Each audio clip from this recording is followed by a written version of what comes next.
who sees you will truly know na anak ikaw.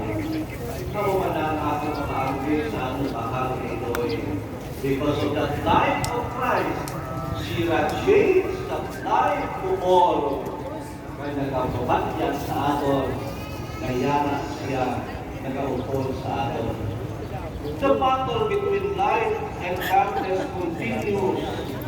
There are still so many who are still living in the darkness of sin.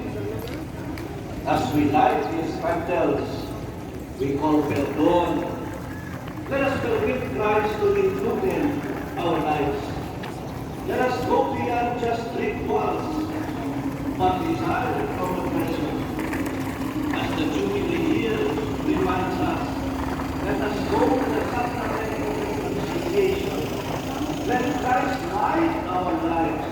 This candle burn our inner ways, which prevent us